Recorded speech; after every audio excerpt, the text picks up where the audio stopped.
નમસ્કાર દર્શક મિત્રો, હું છું મહેશ ઠાકોર અને આપ જોઈ રહ્યા છો the Times of Mahisagar news. નજર કરીએ આજના મહત્વના. ગુજરાત પેરામિલિટરી કોર કમિટીની મિટિંગમાં આજે અગત્યના નિર્ણય લેવામાં આવ્યા.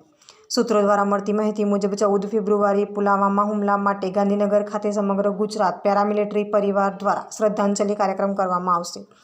સરકાર સમક્ષ પેરામિલિટરીના મુદ્દા માટે વારંવાર રજૂઆત કરવા છતાં કોઈ ગંભીરતા સરકાર દ્વારા ના લેવાના કારણે ના છૂટકે યોગ્ય રણનીતિ સાથે રેલી, ધરણા, આંદોલન, ગાંધી ચિંધ્યા માર્ગે સમગ્ર ગુજરાતમાં કાર્યક્રમ કરવા દેશના પેરામિલિટરી જવાનોનો ન્યાય માટે શ્રી જગદીશભાઈ અને મહામંત્રી ગુજરાત પ્રદેશ તરીકે નિમણૂક કરવામાં આવી અને તેમની વિશેષ જવાબદારી મહેસાણા, પાટણ અને સાબરકાંઠા, બનાસકાંઠાની રહેશે.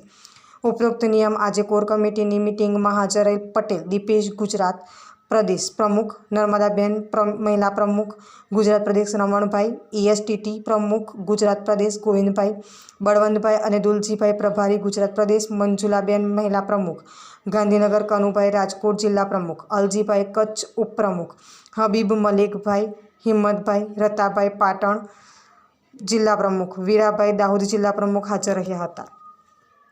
જય હિન્દ, જય ભારત, જય પેરામિલિટરી. આજ રોજ ગાંધીનગર ખાતે ગુજરાત પેરામિલિટરી સંગઠનના કોર કમિટીની ખૂબ જ ગંભીર મિટિંગનું આયોજન કર્યું હતું, જેમાં તમામ સંગઠનના હોદ્દેદારો ઝોન વાઇઝ હાજરી આપી. મહિલા પ્રમુખશ્રી, જિલ્લા પ્રમુખશ્રીઓ, જિલ્લા પ્રભારી તમામે ખૂબ જ ગંભીરતાથી વાતચીત કરી. મુખ્ય હેતુ સરકાર સમક્ષ 2-2.5 વર્ષથી રજૂઆત પેરામિલિટરી પરિવાર માટે કરવામાં આવી રહી છે કે પેરામિલિટરીના 14 મુદ્દાઓ સરકારે કીધું 14 મુદ્દાઓમાંથી ઓછા મુદ્દા કરો. અમે 5 મુદ્દાઓ કર્યા. 5 મુદ્દા પછી મુખ્ય મુદ્દો પેરામિલિટરી કલ્યાણ બોર્ડ બને એના માટે રજૂઆત કરવાની, છતાં પણ જ્યારે સરકાર શ્રી તરફથી હજુ સુધી કોઈ સંતોષકારક જવાબ ના મળવાના કારણે હવે આગળ આપણે શું કરવું તેના વિશેની આજે મિટિંગ હતી. તેમજ સંગઠનને મજબૂત કરવું એના વિશે ગંભીર વાતચીત થઈ અને અંતે નિર્ણય લેવામાં આવ્યો કે સંગઠન આવનાર સમયમાં સરકારશ્રીને હજુ પણ એક વખતે શાંતિથી, ધૈર્યથી રજૂઆત કરશે. જો નહીં કરવામાં આવે તો જે પણ ગાંધી ચિંધ્યા માર્ગે જે પણ આંદોલન કરવા પડે એ આજે સંગઠન નક્કી કર્યું છે કે આખરી સાથ સુધી, જ્યાં સુધી સંગઠન પેરામિલિટરી પરિવાર માટે સરકાર યોગ્ય નિર્ણય ના લે ત્યાં સુધી અમે આ પોતાના આખરી સાથ સુધી જંપીને બેસશું નહીં. એટલે સરકારના અમારી ચેતવણી છે. આજના કોર્ટ કમિટીએ નિર્ણય કર્યો છે કે જો સરકાર ના માને, જો નરેન્દ્ર મોદી સાહેબ 370 કલમ દૂર કરી શકતા હોય, રામ મંદિરનો મુદ્દો સોલ્વ કરી શકતા હોય, ટ્રિપલ તલાકનો મુદ્દો સોલ્વ કરી શકતા હોય, તો પેરામિલિટરીનો મુદ્દો કેમ ના સોલ્વ કરી શકે?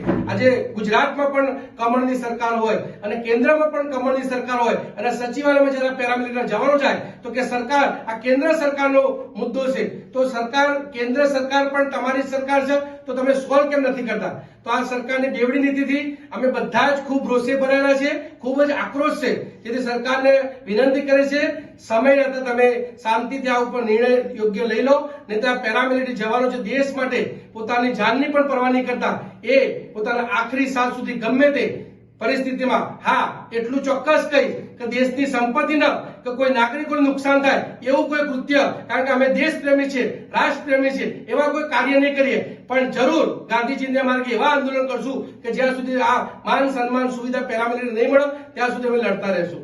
જય હિન્દ, જય ભારત. ભારત માતા કી જય. ભારત માતા કી જય.